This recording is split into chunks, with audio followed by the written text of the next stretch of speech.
Injil tetap harus diberitakan bagaimanapun caranya. Baik atau tidak baik, Kristus tetap akan diperdengarkan sampai ke ujung-ujung bumi. Ya, mungkin stiker saya tidak diganti, akhirnya ngaku bahwa Yesus Kristus bukan Isa alaihissalam. Tapi it's okay lah ya. Saya ingin membahas ada satu case. Sebenarnya ini case sudah lama disounding atau digaungkan oleh seorang UAS tentang nubuatan Muhammad di dalam Taurat. Nah, ketika beliau mengatakan ada nubuatan tentang Muhammad, yang dimaksud di sana adalah kata-kata asli Muhammad atau Muhammadim. Dikatakan di dalam Taurat. Namun setelah dicek ternyata itu beliau mengambil dari Kidung Agung. Teman-teman tentu tahu Taurat itu apa saja. Ini teman-teman yang memang benar-benar memegang Taurat, mengetahui Taurat, tahu apa arti itu Taurat. Bukan hanya yang berita hoax, bukan hanya lata ikut-ikutan Taurat, Taurat, Torah, Torah, tapi tidak mengerti apa itu Taurat. Kitab Taurat atau Tanakh atau Pentatuk itu ditulis oleh Nabi besar Musa, ya, terdiri atas 5 kitab besar. Kejadian, Keluaran, Imamat, Bilangan, Ulangan. Itu namanya Taurat, kitab-kitab Taurat atau kitab-kitab Tanakh. Isinya adalah peraturan-peraturan atau hukum-hukum. Ada hukum negara atau hukum perang, ada hukum seremonial, ya teman-teman ya. Ada hukum Taurat yang dimengerti orang itu 10 perintah. Nah, ketika diperkatakan ada nubuatan tentang si Muhammad ini di dalam Taurat, maka saya begitu terbahak-bahak ketika mengetahui bahwa ayat yang diambil, dalil yang diambil justru dari Kidung Agung. Teman-teman mulai sekarang boleh buka kamus KBBI. Apa itu definisi kidung? Kidung itu adalah nyanyian atau puji-pujian atau ucapan syukur yang dilanggamkan, yang dilantunkan. Itu namanya kidung. Kenapa ada tulisan agung? Karena memang itu adalah kidung-kidung pujian yang menggambarkan bagaimana hubungan Allah dengan jemaat itu sama seperti hubungan mempelai, ya, mempelai Kristus itu dengan kita, mempelai wanitanya. Bukan berarti Kristus itu menikah, tetapi memang Alkitab syarat dengan perumpamaan, ya, dengan analogi-analogi. Jadi kidung agung pertama itu bukan bagian dari Taurat. Kidung Agung itu adalah lagu puji-pujian. Kidung namanya juga kidung, teman-teman ya, yang ditulis oleh Raja Salomo, tidak ditulis oleh Nabi Musa. Betapa blundernya, betapa bahlulnya ketika mengatakan ada nubuatan di dalam Taurat, ternyata bukan kitab Taurat, atau sekedar latah dengar-dengaran Taurat, tetapi yang diambil dari Kidung Agung. Aduh, luar biasa ya teman-teman ya. Nah, dari sini teman-teman bisa belajar, bisa mengetahui bahwa memang untuk sesuatu yang gedabrus, yang tidak jelas arah juntrungannya, yang sifatnya hanya turun-temurun dengar-dengaran, maka dia akan menemukan tembok atau jalan buntu, di mana semua yang disampaikan itu akhirnya menjadi bumerang bagi dirinya. Sekali lagi, Kidung Agung itu bukan kitab Taurat. Kidung Agung pasal 5 ayat 16 itu pun berbicara tentang puji-pujian kepada putri-putri Sion. Ya, kalau memang mau digambarkan tentang Salomo, itu adalah puji-pujian Raja Salomo kepada istrinya. Istrinya tuh banyak teman-teman ya, seperti itu. Sekali lagi, kegagalan paham atau ikut-ikutan atau tidak tahu atau latah ini akhirnya membuktikan bahwa memang ada satu cerita narasi itu tanpa histori sehingga tidak memiliki dasar. Ketika kita mengimani atau percaya kepada satu kitab tapi kita tidak pernah mengerti isi kitab tersebut, kita tidak pernah paham bahkan arti dari Taurat itu, maka sejatinya kita itu tidak sedang beriman kepada apapun selain kepada berita-berita hoax, selain kepada ungkapan-ungkapan kosong. Nah, ini mencerminkan sekali betapa rapuhnya pondasi atau landasan iman seseorang jikalau hanya didasarkan atas cerita yang disampaikan turun-temurun atau ditaklimkan, diduplikasikan. Katanya bin katanya, katanya bin katanya, katanya bin katanya. Nah, demikian teman-teman ya. Untuk kembali kepada kata Muhammad atau Muhammadim itu sendiri, perhatikan ya apa yang saya sampaikan. Itu adalah kata, bukan nama. Jadi kalau memang nubuatan seperti ketika Yesaya bercerita tentang Yesus Kristus, nanti dia akan disebut Raja Damai, Bapa yang kekal, dan seterusnya. Itu Juru Selamat Mesias. Itu jelas ya. Itu jelas pribadinya adalah Yesus Kristus. Sangat to the point, tanpa tedeng aling-aling. Itu clear, itu namanya nubuatan. Tetapi itu bukan nama. Yang Muhammad atau Muhammadim itu teman-teman itu sebuah kata, bukan sebuah nama. Ya, jadi kata-kata Muhammad atau Muhammadim itu banyak ke teman-teman di dalam perjanjian lama. Di dalam Yesaya 64 ayat 11 pun itu menggunakan kata aslinya Muhammad atau Muhammadim. Karena itu sifatnya plural. Bahkan di Yehezkiel 24 ayat 16 itu merujuk atau mengarah kepada reruntuhan. Coba teman-teman bayangkan. Jadi sekali lagi Muhammad atau Muhammadim di situ bukan nama melainkan kata. Nah, kegagalan ini kembali lagi mencerminkan karena rapuhnya, karena bodohnya orang tidak mengerti sejarah atau memang narasinya tidak memiliki sejarah sehingga mereka asal-asalan. Nah, asal-asalan ini akhirnya menjadi bumerang bagi diri sendiri. Betapa apa yang disampaikan itu benar-benar kosong, melompong, tidak ada isinya dan tidak berdasar, dan semuanya itu serba salah total. Bukan gagal total tapi salah total. Ya, sekali lagi Kidung Agung itu bukan dari Taurat. Taurat itu hanya Kejadian, Keluaran, Imamat, Bilangan, Ulangan. Stop sampai di situ. Kidung Agung itu berisi puji-pujian Mazmur atau kidung yang ditulis atau surat-surat yang ditulis oleh Raja Salomo, bukan Nabi Musa. Kenapa ini harus kita sounding? Kenapa ini harus kita gaungkan? Supaya kesalahpahaman informasi yang sengaja dibuat-buat ini bisa kita patahkan. Nah, inilah pentingnya berapologet. Kita meluruskan semua tuduhan bahwa memang tidak ada nubuatan lain di dalam Alkitab. Dari Kejadian sampai Wahyu, benang merahnya hanya satu, bahwa Allah memiliki rencana penyelamatan sejak Adam membawa dunia ini masuk ke dalam dosa, maka akan ada Adam kedua, yaitu Yesus Kristus, yang akan membawa dunia ini pada keselamatan yang kekal. Karena sejatinya Yesus Kristus itu adalah firman Allah yang nuzul ke dunia menjadi manusia. Hakikat Yesus Kristus itu adalah Allah itu sendiri dan Tuhan itu sendiri. Haleluya, puji Tuhan. Ya. Jadi tidak ada nubuatan itu merupakan kata-kata. Nubuatan itu pasti berupa janji Allah. Dan seluruh nubuatan di dalam Alkitab hanya membawa kepada satu nama, yaitu Yesus Kristus, Juru Selamat umat manusia, Sang Mesias, Raja di atas segala raja, Nabi di atas segala nabi, Rasul di atas segala rasul, Imam di atas segala imam, Guru di atas segala guru, Tabib di atas segala tabib, di atas segala-galanya. Dialah yang memegang kekuasaan di surga, di bumi, dan di dunia orang mati. Haleluya, puji Tuhan. Jadi clear ya teman-teman, tentang nubuatan-nubuatan palsu, hoax atau fake itu ternyata terbantahkan. Karena Alkitab satu-satunya sumber kebenaran dan kehidupan. Dia ayat menjawab ayat. Teman-teman tidak perlu kalang kabut mencari ke sana kemari, utara selatan, tidak perlu. Karena Alkitab itu difirmankan, diilhamkan oleh Allah sendiri, oleh Roh Allah sendiri, maka tidak mungkin ada satu kata pun yang kontradiksi. Tidak mungkin ada satu kata pun yang salah di dalamnya. Itu murni kesempurnaan dari Allah, merupakan firman Allah. Jadi ketika nubuatan mengarah kepada satu nama, rasa-rasanya hanya orang-orang tidak bertanggung jawab yang berusaha jadi parasit, nempel-nempel. Kayaknya ada satu nama lagi deh yang dinubuatkan. Tidak seperti itu ya. Firman Tuhan itu bersifat kekal, ya dan amin. Tidak bisa kamu ganggu-gugat, tidak berubah oleh zaman, dan tidak temporari. Dia relevan dulu, sekarang, sampai selama-lamanya. Jadi di luar Yesus Kristus sebagai satu-satunya nabi terakhir yang pernah ada di muka bumi ini, maka akan banyak muncul nabi-nabi palsu. Nabi-nabi palsu ini teman-teman pun di dalam Alkitab kita sebagai satu-satunya sumber kebenaran dan kehidupan sudah dinubuatkan, sehingga menjadi satu warning, menjadi satu rambu atau menjadi satu peringatan kepada seluruh umat manusia untuk waspada dan berjaga-jaga. Ya, seluruh catatan tentang ciri-ciri nabi palsu ini bahkan jauh hari sudah ditulis, mulai dari kitab Ulangan sudah ditulis teman-teman, Yesaya sudah menuliskan, Yeremia sudah menuliskan, semuanya itu ada jauh sebelum Kristus ada di muka bumi ini. Jadi nubuatan nabi-nabi palsu itu sudah ada jauh sebelum Kristus ada di muka bumi. Sejak zaman Nabi Elia pun nabi-nabi palsu itu bermunculan teman-teman. Jadi kalau hari ini banyak yang mengklaim dirinya nabi, terutama pengajaran-pengajaran palsu atau bidat, itu tidak sesuatu yang baru lagi, bukan sesuatu yang wow. Mereka adalah bagian dari penggenapan nubuatan tentang akhir zaman. Namun kita sudah diberi peringatan, kita sudah diberitahu bahwa kemunculan mereka itu mutlak. Jikalau kemunculan mereka tidak mutlak, maka gugurlah seluruh nubuatan tentang akhir zaman, terutama tentang eskatologi. Tetapi karena Alkitab sekali lagi satu-satunya sumber kebaikan, sumber kebenaran, sumber kehidupan, maka segala apa yang termaktub di dalamnya merupakan nubuatan, itu pasti akan tergenapi. Karena itu hari ini teman-teman, jangan resah hatimu, jangan gelisah hatimu ketika di sekitarmu banyak pengajaran palsu, banyak nabi palsu, banyak bidat-bidat, sebab mereka sekali lagi merupakan bagian dari penggenapan nubuatan akhir zaman. Jadi nggak bisa dimusnahkan dong, Mak. Ya nggak bisa lah. Jadi nggak bisa ditolak dong, Mak. Ya nggak bisa lah. Kalau kita tolak, maka gagallah seluruh isi Alkitab. Sedangkan Alkitab menyampaikan ciri-ciri itu untuk kita lebih waspada dan mengerti bahwa satu-satunya sumber pertolongan kekuatan kita tidak hanya ada di dalam Yesus Kristus. Amin, teman-teman ya. Wow, kalau begitu apa aja dong, Mak, yang disampaikan di dalam Alkitab tentang nabi-nabi palsu? Wah, itu banyak sekali teman-teman ya. Ciri-ciri nabi-nabi palsu itu tuh banyak banget ya. Apakah kita perlu membahasnya lagi? Saya rasa sih itu sudah sering dibahas berulang-ulang ya teman-temannya. Ciri-ciri nabi palsu itu, saya kemarin ada menemukan itu sebanyak 14 butir ciri-ciri nabi palsu. Cuman sebentar teman-temannya, saya kemarin catatnya di mana ya? Nah, saya hanya merimain 11 poin saja teman-teman. Silahkan teman-teman perhatikan apa yang saya sampaikan ini berdasarkan isi Alkitab saya. Bukan berdasarkan apa yang saya mau dan apa yang saya tidak mau. Tapi memang apa yang disampaikan itulah yang harus kita beritakan.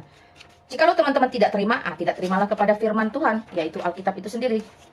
Buku kuliah saya di mana ya? Di luar.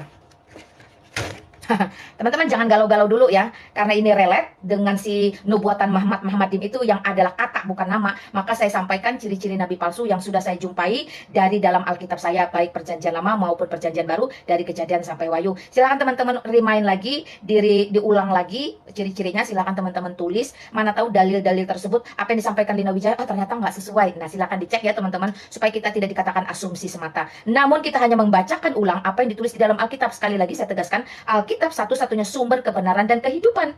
Di dalamnya termaktub seluruh kebenaran firman Tuhan yang bersifat relevan dan kekal dulu, sekarang, sampai selama-lamanya. Jadi ketika itu ditulis bahkan ribuan tahun sebelum Kristus ada di muka bumi, sampai hari ini terbukti terjadi setelah ribuan tahun Kristus kembali ke surga, maka itulah menjadi satu kesaksian nyata. Alkitab satu-satunya sumber kebenaran dan kehidupan. Sangat simpel. Pertama, ciri-ciri nabi palsu itu berasal dari Arab, dicatat di Yeremia pasal 3 ayat 2. Yang kedua, dia disuruh membaca, ternyata dia buta huruf dan hanya bisa menghafal, dicatat di Yesaya pasal 29 ayat 9 sampai 13. Ketiga, dia memberikan ajaran yang tidak masuk akal dan cerita-cerita yang tidak masuk akal. Misalnya singa bersin keluar kucing. Nah, seperti itu ya. Itu sangat-sangat tidak masuk akal dan itu menentang hukum alam. Itu menentang hukum alam. Sampai kapanpun singa melahirkan singa, kucing melahirkan kucing. Enggak ada itu singa bersin keluar kucing. Ya.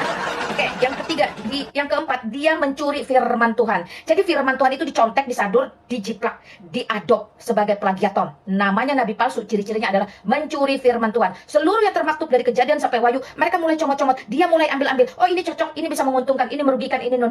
Supaya tidak sama kita mirip-miripkan. Itu pekerjaan nabi palsu, ciri-cirinya. Dicatat di mana? Di Yeremia pasal 23 ayat 30. Yang kelima, dia bernubuat dapat mimpi. Padahal ya, nabi sejati di dalam kekristenan, semua nabi-nabi dari bangsa Israel, tidak ada yang bernubuat berdasarkan mimpi. Nggak ada. Mereka itu bernubuat berdasarkan apa yang disampaikan Allah secara langsung, ya, baik melalui malaikat maupun Allah itu bisa bertemu langsung dengan orang-orang pilihannya. Itulah Allah yang benar, bukan Allah yang membatuk, mengering, atau dia membeku, atau dia menjadi patung hanya ada di satu sisi tanpa bisa bergerak atau tanpa bisa menunjukkan ini loh aku Allah. Tidak seperti itu. Tetapi Allah Israel, Allah Abraham, Ishak dan Yakub bisa menunjukkan eksistensinya, bisa menunjukkan bagaimana kuasanya, yaitu ketika dia menyampaikan kehendaknya, janjinya kepada manusia melalui nabi. Nabi itu artinya bernubuah atau bernubuat. Nubuat itu artinya menyampaikan janji atau kehendak atau perkataan Allah kepada umat manusia. Nah, setiap nabi ini dipilih. Kategori nabi di dalam kekristenan, pertama dia harus diurapi, ya. Segala yang disampaikannya itu bukan berdasarkan mimpi, karena mimpi bisa jadi hanya bunga tidur. Ya. Mimpi itu bisa maybe yes, maybe no, teman-teman, walah-walam ya, seperti itu. Nah, tetapi nabi sejati tidak bercerita tentang nubuat berdasarkan mimpi. Tidak ada tafsir mimpi, tidak ada istilah-istilah mimpi. Di dalam Alkitab, tokoh-tokoh yang bisa mengerti mimpi itu bisa dihitung dengan jari, enggak semua ya. Karena itu pun dia bukan nabi. Perhatikan. Jadi yang kelima itu dia bernubuat dapat mimpi alias ngaku-ngaku. Dicatat di mana, Mak? Di Yeremia pasal 23 ayat 25, 27 dan 32. Lanjut. Yang keenam, ciri-ciri nabi palsu adalah dia lahir di semenanjung Arab dalam bilik. Kalau tadi berasal dari Arab, ini dipertegas lagi di semenanjung Arab lahirnya dan di dalam bilik. Dicatat di dalam Matius pasal 24 ayat 24 sampai 26. Nah, yang ketujuh, ciri-ciri yang ketujuh, teman-teman, itu semua nabi tidak mungkin mati dengan cara yang memalukan. Tetapi nabi atau rasul di dalam kekristenan kebanyakan itu mati karena martir. Martir itu artinya dia mati karena memberitakan Injil kebenaran Kristus, ya. Tetapi nabi palsu itu akan mati dengan cara yang memalukan, yaitu apa? Diracun. Jadi ciri-ciri nabi palsu adalah mati karena diracun. Itu dicatat di mana? Di Yeremia pasal 23 ayat 15. Rasul Paulus sendiri hampir-hampir diperkatakan sama dengan dewa. Ketika dia digigit oleh ular yang paling beracun di muka bumi, dia bahkan tidak mati. Itu digigit ular berbisa paling maut loh, teman-teman, tapi tidak mati. Kenapa? Karena Rasul Paulus adalah rasul besar yang dipilih, yang diurapi, yang menerima langsung pengajaran. Jadi dia tidak ngadi-ngadi, dia tidak palsu, fix, valid, 100% asli. Karena itu Rasul Paulus digigit ular beludak yang paling beracun pun dia tidak mati. Oh, haleluya, puji Tuhan ya. Jadi Rasul Paulus membuktikan bagaimana perbedaan rasul asli dengan rasul palsu. Rasul asli digigit ular beracun tidak mati. Rasul palsu itu justru dia mati karena diracun. Menyedihkan ya, teman-teman ya. Nah, kita lanjut. Lalu ciri-ciri yang ke-8, dia itu menyangkal penebusan dari sang penguasa. Artinya Allah memiliki agenda, memiliki rencana untuk menebus seluruh ya manusia loh, bukan dosanya. Seluruh umat manusia dari hukuman dosa itu dengan cara Allah, yaitu apa? Penebusan sang penguasa di atas kayu salib melalui putra tunggalnya, yaitu Yesus Kristus. Nah, nabi palsu ini menolak. Dia menolak pengajaran. Dia menolak mengakui, oh tidak, Yesus Kristus itu tidak mati. Jadi siapapun yang menolak kematian Kristus di atas kayu salib itu berasal dari iblis atau nabi-nabi palsu. Itu dicatat di mana? Itu dicatat dengan jelas di dalam 2 Petrus pasal 2 ayat 1 dan 2. Lanjut, teman-teman, yang ke-9, nabi palsu itu mengajarkan penghujatan atau menghujat kemuliaan Allah. Wah, kerjanya tuh setiap hari hujat. Allah kok begini, Allah kok begitu, Tuhan kok begini, Tuhan kok begitu. Nah, ketika mereka ketika mereka mempertanyakan eksistensi Allah, maka jelaslah bahwa nabi-nabi palsu itu akan tetap terus mengajarkan dan menghujat kemuliaan Allah. Itu sangat jelas dicatat di dalam 2 Petrus pasal 2 ayat 10 dan 11. Yang ke-10 selanjutnya, teman-teman, nabi palsu itu, perhatikan, nabi palsu ya, Kalau nabi berarti laki-laki, kalau nabiah itu perempuan, teman-teman. Nah, karena ini ciri-cirinya untuk nabi palsu, maka ini jelas seorang laki-laki. Jadi ciri-ciri nabi palsu yang berikutnya adalah mengajarkan hawa nafsu, segala sesuatu tentang syahwat, segala sesuatu tentang syahwat, segala sesuatu tentang jima dan jima. Kemudian dia menjanjikan surga. Nah, jadi nabi palsu itu tahu persis apa sih yang paling digila-gilai, apa sih yang paling dipengeni oleh umat manusia, terutama laki-laki. Tentu tentang syahwat, tentu tentang jima. Nah, ini diajarkan dengan gamblang dan terus-menerus secara paten, bahkan dijadikan contoh oleh nabi palsu ini. Wow, luar biasa ya Alkitab kita mau ingatkan kita untuk berhati-hati terhadap pengajaran nabi palsu ini. Dia mengajarkan hawa nafsu dan menjanjikan surga, itu dicatat di dalam 2 Petrus pasal 2 ayat 13 sampai 14, 18 dan 19. Puji Tuhan. Nah, teman-teman, nabi palsu ini juga memiliki ciri-ciri disesatkan oleh iblis yang menyamar sebagai malaikat dalam gua yang gelap. Luar biasa ya, Alkitab kita begitu detail. Alkitab tidak pernah mengklaim dirinya aku paling terperinci, aku akan mencatat dengan teliti dan terperinci. Tetapi tanpa mengklaim, Alkitab sudah membuktikan sangat terperinci dan sangat detail ketika dia mencatat secara runut, bahkan dari Ulangan, Yeremia, Yesaya, tentang ciri-ciri nabi palsu. Dia disesatkan oleh iblis yang menyamar sebagai malaikat di dalam gua yang gelap. Wah, semakin kelihatan ya teman-teman. Makanya jangan suka main ke dalam gua yang gelap. Di sana itu tidak ada malaikat terang sungguhan, yang ada malaikat terang abal-abal alias iblis yang menyamar. Ya teman-teman. Nah, karena malaikat-malaikat gelap ini, malaikat-malaikat palsu ini, iblis ini memang dibuang selama masa tunggu penghakiman itu ke dalam gua-gua yang gelap. Dicatat di dalam 2 Petrus pasal 2 ayat 4 dan 2 Korintus 11 ayat 14. Jadi semakin jelas bahwa nabi palsu ini, jikalau hari ini teman-teman mendengarnya, atau bahkan mungkin menemuinya, atau bahkan mungkin mengalaminya, perhatikan, Alkitab sekali lagi sebagai satu-satunya sumber kebenaran dan kehidupan sudah menyatakannya bahwa semua itu adalah palsu. Ingat, bapa segala dusta itu adalah iblis. Semua yang palsu itu sumbernya dari iblis. Karena di muka bumi hanya ada 2 pihak. Jikalau bukan Kristus, tentulah antikristus. Semua yang berasal dari antikristus, sumbernya hanya satu, yaitu iblis. Oke teman-teman ya, nah itu sangat clear bagaimana nubuatan di luar Yesus Kristus. Tidak ada nabi lain karena Yesus Kristus nabi terakhir. Setelah Yesus Kristus itu yang muncul hanya nabi-nabi palsu. Semua itu tercantum, termaktub, dan sudah disebarkan di dalam firman sejak Kejadian sampai Wahyu. Sekarang tinggal teman-teman itu berpikir, wow, kalau Alkitab sedemikian detailnya, sedemikian rincinya, bukan cuma itu, tapi tepat sasaran, artinya terbukti apa yang dinubuatkan benar-benar terjadi. Tidak ada alasan untuk meragukan, tidak ada alasan untuk mempertanyakan, tidak ada alasan lagi untuk menghakimi atau memfitnah atau memutar balik atau memelintir atau menuduh isi Alkitab. Karena Alkitab itu tidak gedebuk jatuh dari langit. Dia tidak sekonyong-konyong yang ada teman-teman. Dan dia tidak ditulis oleh satu orang yang notabene pasti bisa disangsikan, bisa diragukan karena cuma satu orang. Tetapi Alkitab kita ditulis oleh 40 orang dengan latar belakang strata budaya, bahkan waktu dan zaman yang berbeda. Lalu bagaimana mungkin dengan perbedaan yang sangat signifikan dengan rentang waktu yang lama ini bisa mengarah kepada benang merah yang sama? Ya, bagaimana mungkin? Ya mungkin saja karena semua penulisannya dipimpin langsung oleh Roh Allah, diilhami langsung oleh Roh Kudus. Itu sebab Alkitab Kejadian dari Kejadian sampai Wahyu adalah firman Allah yang hidup. Benar-benar menjadi satu pedoman otoritas tertinggi di dalam kehidupan manusia. Tidak ada kitab-kitab lain yang sesempurna, sedetil, seterperinci, dan seterbukti. Karena sejarah pun akhirnya sepadan dengan isi Alkitab. Satu-satunya kitab di muka bumi yang ditulis bukan karena mitos, legenda, dongeng, atau halusinasi, atau fantasi, atau imajinasi manusia, hanyalah Alkitab. Kejadian sampai Wahyu itu mutlak, murni, sudah final dan beres. Firman Tuhan yang Maha Kudus, Allah yang Maha Suci. Puji Tuhan. Oke teman-teman, saya sudah mengklirkan satu masalah lewat ruangan Lina Wijaya, bahwa memang tidak ada nubuatan tentang nabi lain selain Yesus Kristus. Tidak ada nubuatan tentang penyelamat, tentang juru selamat lain selain Yesus Kristus. Yesus Kristus adalah Allah yang nuzul ke dunia menjadi manusia. Satu-satunya Tuhan, penguasa di atas segala penguasa, raja di atas segala raja. Hari ini ketika kamu dengan keras hati menolak, tidak percaya, tidak mau tahu, tidak mau dengar, it's okay, no problem. Ya, karena ada satu masa firman berkata, seluruh bumi akan berlalu, dunia ini akan berlalu dengan isinya, tetapi firmanku kekal dan tidak akan berubah. Di mana di sana dikatakan semua lidah akan mengaku, semua lutut akan bertekuk menyembah bahwa Yesus Kristus itu adalah Allah, Tuhan dan Juru Selamat. Amin. Thank you teman-teman yang sudah mulai gitu ya. Sabar, tenang, saya hanya memberitakan kebenaran firman karena saya tidak bercerita tentang agama atau apapun. Semua agama standar moralnya sama, membenci kejahatan, menyukai kebaikan, hanya sebatas standar moral etika manusia hidup bersosial di muka bumi. Tetapi keselamatan itu melampaui agama. Keselamatan satu-satunya tidak bisa tidak hanya ada di dalam Yesus Kristus. Yohanes 3 ayat 16 jelas berkata, satu firman yang bersifat kekal, penuh kuasa. Karena begitu besar kasih Allah akan dunia ini, sehingga ia mengaruniakan putranya yang tunggal, supaya setiap orang yang percaya kepadanya tidak akan binasa, melainkan beroleh hidup yang kekal. Amin. Diperkatakan Dikarenakan Allah itu begitu mengasihi dunia, jadi Allah yang baik, Allah yang bertanggung jawab, tidak mungkin menciptakan manusia untuk dibinasakan.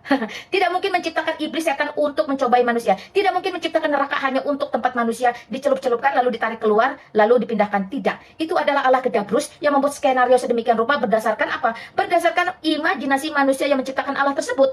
Allah melampaui segala sesuatu yang bisa kamu imajinasikan. Karena itu Allah ketika memiliki rencana harus nuzul ke dunia pun, dia tidak butuh permisi kamu. Dia tidak butuh konfirmasi dari manusia. Oke ya teman-teman. Jadi kalau selalu bingung bertanya, Allah kok jadi manusia? Allah kok mau repot-repot? Menurutmu repot? Bagi dia tidak ada yang repot. Orang ciptakan dunia aja dia nggak merasa kerepotan kok. Allah itu maha kuasa, tidak terbatas. Nah kalau dia maha kuasa tidak terbatas, jikalau di satu sisi kamu percaya dia bisa nuzul menjadi kitab dan batu, lalu bagaimana mungkin kamu menolak Allah itu menjadi manusia? Sejatinya pun jikalau Allah ingin nuzul ke dunia, harusnya dia bukan menjadi batu dan kitab, bukan menjadi benda mati, tetapi menjadi manusia, sehingga dia boleh menjadi role model, dia boleh menjadi teladan, dia boleh memberitakan pengajaran dari Allah. Apa sih yang Allah kehendaki sesungguhnya? Di samping hanya mengajarkan, Allah yang menuzul ke dunia menjadi manusia, bahkan bisa menjadi model. Bagaimana ketika dia diludahi, disalahpahami, dicaci, dimaki, dirajam, dizalimi, dia tidak ada membalas. Itu sebab Kristus dengan tegas berkata, kasihilah Tuhan Allahmu dengan segenap hatimu, dan dengan segenap kekuatanmu, dan dengan segenap akal pikiranmu. Dan kasihilah sesamamu manusia seperti kamu mengasihi dirimu sendiri. Nah, role model ini hanya bisa kita dapat langsung dari Allah itu sendiri ketika dia nuzul ke dunia. Jikalau kamu manusia yang berdaging, bersyahwat, yang memiliki natur dosa yang sudah diwariskan oleh Adam, rasa-rasanya mustahil. Itu buktinya sampai hari ini, sampai detik ini, sejarah pun mencatat, tidak ada satu tokoh agama manapun yang mau, yang rela memberikan nyawanya bagi orang lain. Hanya Yesus Kristus, ya. Puji Tuhan, haleluya teman-teman. Hanya satu jalan ke surga, tidak ada yang lain, hanya ada di dalam Yesus Kristus. Hanya satu jalan ke surga, hanya di dalam Yesus. Tiada yang lain, tiada yang lain, hanya ada dalam Yesus. Hanya satu jalan ke surga, hanya di dalam Yesus. Haleluya, puji Tuhan. Ya, kalau kamu mendengar malam ini bahwa satu-satunya jalan keselamatan hanya di dalam Yesus Kristus, bertobatlah. Mengapa harus binasa? Oke, teman-teman. Puji Tuhan ya. Nah, baru saya mulai baca-baca salam. Ya, sama ini kalian tulis-tulis yang mudarat, saya nggak tahu itu. Jadi tulisannya lewat-lewat aja. Selain mudarat, kamu melakukan sesuatu yang tidak bermanfaat. Sia-sia ya, wasting time ya. Shalom Mbak Lina, shalom Andre. Om Alina, betul ya, thank you. Thank you teman-teman. Yesus is the best. Ya, nggak usah dipuji-puji berlebihan. Karena memang Yesus Kristus itu, mau kamu percaya atau tidak, mau kamu suka atau tidak, mau kamu marah atau tidak, dia adalah Allah. Dan dia pernah ada di muka bumi ini 2000 tahun yang lalu. Dia terbukti nyata. Dia benar-benar mati loh di atas kayu salib. Nggak kabur melarikan diri, nggak menyerupai, nggak mengelabui. Ya, dia tidak seperti itu. Dan Allah yang benar, Allah yang kekal, nggak mungkin memunculkan manusia itu 1 Masehi ada, terus di 7 Masehi juga ada. Itu Allah yang kamu ciptakan sendiri. Tetapi Allah yang kekal, Yohanes 3 ayat 16 tadi jelas mengatakan, karena begitu besar kasih Allah akan dunia ini. Sekali lagi, karena begitu besar kasih Allah akan dunia ini, jadi tidak terukur, tebal, tipis, tinggi, tinggi, rendah, lebar, dalam, nggak terukur teman-teman. Saya juga nggak bisa membayangkan, karena begitu besar kasih Allah akan dunia ini. Berarti how big, seberapa besar ya Allah? Ya nggak terukur sama otakmu Lina. Ya kira-kira lah Allah kasih tahu saya, nggak bakal otakmu nyampe Lina, karena kasihku kepadamu, kasihku kepada dunia itu lebih besar, tidak tercapai, tidak terukur. Nah, jikalau kamu bagian dari dunia ini, masa bodoh melatar belakangmu seperti apa, masa bodoh harta kekayaanmu ada atau tidak, masa bodoh warna kulitmu merah kayak hitam kayak putih kayak kuning kayak. Jikalau kamu bagian dari dunia ini, maka kasih Allah itu pun turun atasmu. Karena begitu besar kasih Allah akan dunia ini, ia mengaruniakan putranya yang tunggal. Perhatikan, tunggal, the one and only, satu-satunya. Hanya iblislah yang membodohi kamu, yang mengelabui kamu, mengatakan bahwa ada si A di abad ini dan ada si A lagi di abad ini. Itu salah besar. Allah sangat tahu persis bahwa ke depan akan ada nabi palsu yang akan mengatakan, oh tidak, ada yang serupa, ada yang mirip, ada yang sama. Karena itulah Yohanes 3 ayat 16 duluan terlebih dahulu menegaskan, mengatakan, ia mengaruniakan putranya yang tunggal, tidak kembar siang, tidak dikloning, tidak membelah diri, tidak ada di berbagai zaman, hanya ada satu-satunya dalam 1 Masehi. Ya, supaya apa? Supaya setiap orang, berarti individual demi individual, ini akan terus diulang, disounding, digaungkan. Kenapa? Karena jikalau ada orang mengatakan, oh sorgamu bergantung suamimu, sorgamu bergantung anakmu yang saleh, sorgamu bergantung orang tuamu yang saleh, itu omong kosong, itu bullshit, ya. Supaya setiap orang masing-masing mengerjakan keselamatannya, memiliki hubungan yang intim dengan Allahnya, dengan penciptanya, tidak bergantung kepada orang lain. Kalau dia bergantung kepada orang lain, enak dong yang dimintain gantungan. Terus suka-suka dia dong, saya mau apa, kan kamu yang mengurus. Tidak seperti itu. Itu adalah Allah Kedabrus yang diciptakan hasil halusinasi manusia. Tetapi dia mengatakan supaya setiap orang yang percaya kepada putra yang tunggal ini, yang tidak dikloning ini, yang tidak pernah melarikan diri, yang tidak pernah mengelabui, yang tidak pernah diserupai ini, tidak akan binasa, melainkan beroleh hidup yang kekal. Nah, Jadi Allah yang benar itu tidak bercerita tentang agama, tetapi Allah yang benar itu mengasihi dunia tanpa pilih-pilih negara. Allah yang benar itu relevan dan nyata, kekal dulu, sekarang, sampai selama-lamanya. Allah yang benar itu dengan jelas mengatakan, jika kamu percaya kepada putraku yang tunggal, kamu tidak akan binasa, melainkan beroleh hidup yang kekal. Jaminannya jelas, teman-teman. Tidak walau-walau, tidak insya Allah, tidak mudah-mudahan, tidak maybe yes, maybe no. Tapi dikatakan supaya setiap orang yang percaya kepadanya tidak akan binasa, sekali lagi, melainkan beroleh hidup yang kekal. Lah, lalu Yesusnya sendiri ngomong apa? Emang Yesus pernah mengklaim, pernah keluar dari mulut Yesus kalau dia bisa memberikan hidup yang kekal, bahwa dia menjaminkan keselamatan atau surga itu? Ya of course, absolutely yes. Kenapa? Karena dia adalah Allah itu sendiri, dia adalah Tuhan itu sendiri. Yohanes 14 ayat 6 dengan jelas Yesus berkata, I am the way, the truth, and the life. Aku adalah jalan dan kebenaran dan hidup. Tidak ada seorang pun yang bisa sampai kepada Bapa jikalau tidak melalui aku. Haleluya, puji Tuhan. Jadi kalau ada orang-orang masih dalam kebingungan, keraguan tentang keselamatan dan berkata, lo kan cuma jalan, bukan tujuan. Halo, kalau jalannya saja kamu sudah sesat, sudah sesat. Sekali lagi, jalannya aja kamu sudah sesat, udah nyasar, dipastikan kamu tidak akan pernah berakhir pada surga, melainkan pada kebinasaan, yaitu neraka jahanam. Ya, makanya perhatikan teman-teman, ada orang menyangka, oh Mesias di sana, pergi ke sono. Oh, disangka jalannya itu yang lurus, padahal ujungnya maut. Tetapi Alkitab mencatat satu-satunya jalan dan kebenaran dan hidup itu hanya ada di dalam Yesus Kristus. Jikalau kata-kata itu masih belum juga jelas, perhatikan kata berikutnya. Jadi membaca satu kalimat dengan satu tarikan napas. Aku, ya, Yesus Kristus berkata, akulah jalan dan kebenaran dan hidup. Tidak ada seorang pun, perhatikan, tidak ada seorang pun, no one. Siapa lu bisa ngasih surga ke orang lain sedangkan lu sendiri belum tentu masuk surga? Siapa lu bisa membawa orang masuk ke dalam surga sedangkan lu nggak tahu jalan ke surga? Siapa lu yang bisa bawa orang penuh dosa sedangkan lu sendiri syarat dengan dosa? Tetapi Yesus Kristus berkata, tidak ada seorang pun yang bisa sampai kepada Bapa, kepada surga itu, jika tidak melalui aku. The one and only, satu-satunya jalan dan kebenaran dan hidup hanya ada di dalam Yesus Kristus. Sekali lagi, satu-satunya jalan ke surga hanya ada di dalam Yesus Kristus. Tidak ada tempat yang lain. Hanya satu jalan ke surga, hanya di dalam Yesus.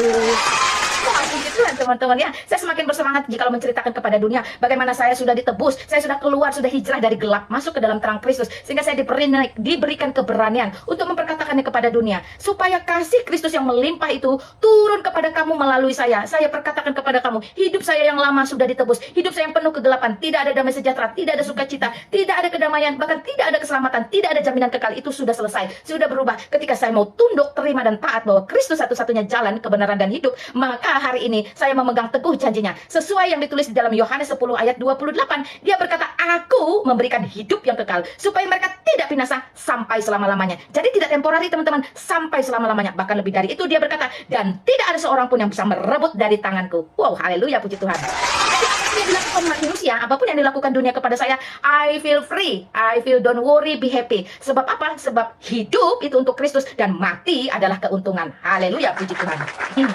Wah. Barata kalbar, kadrun pada kepanasan. Itu mah biasa tuh.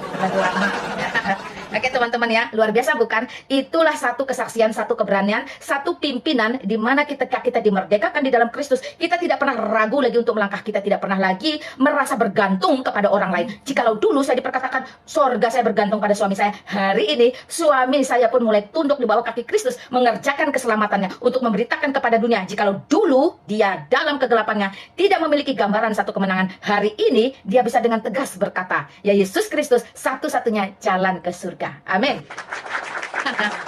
Silakan teman-teman yang mau mulai panas, mau ngobrol sama saya, mau tanya-tanya saya, sok mangga atuh, mangga. Santai. Saya memberitakan kebenaran firman. Saya tidak dipanggil untuk berdiskusi, saya tidak dipanggil untuk berdebat. Saya hanya dipanggil untuk memberitakan bahwa ketika dulu hidup saya di dalam kegelapan, itu sekarang sudah dimenangkan. Saya harus bayar hutang Injil kepada dunia. Saya harus beritakan, ketika keluarga saya sudah dimenangkan, maka tidak berarti saya harus duduk berpangku tangan. Karena amanat agung itu jelas, pergi, jadikan seluruh bangsa muridku, baptislah mereka di dalam nama Allah Bapa, Putra, dan Roh Kudus. Wow, luar biasa ya. Itu merupakan satu jaminan, satu pegangan, menjadi hak dan kewajiban untuk saya tidak berpangku tangan, tidur dalam lelap, berleha-leha, menikmati hidup, sehingga lupa ada tetangga saya, ada teman saya, ada saudara saya, ada sahabat saya, ada orang di pelosok-pelosok negeri yang belum mendengar, yang masih belum pasti. Bahkan hari ini mereka mengalami kebingungan, ketakutan. Nanti kalau mati bagaimana? Nanti kalau selesai ini bagaimana? Halo, satu-satunya solusi, jalan keselamatan hanya ada di dalam Yesus Kristus, tidak ada di tempat yang lain. Amin.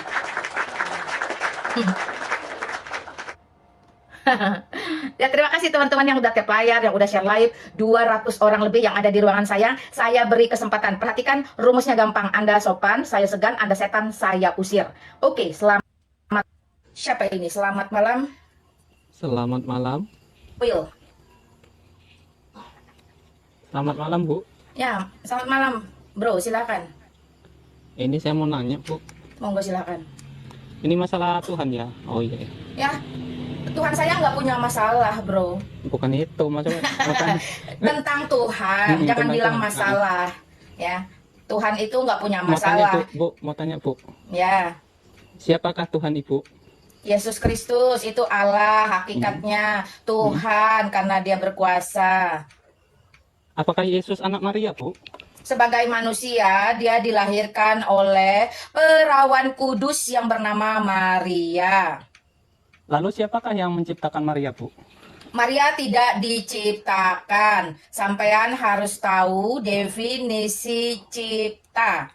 Maria dilahirkan.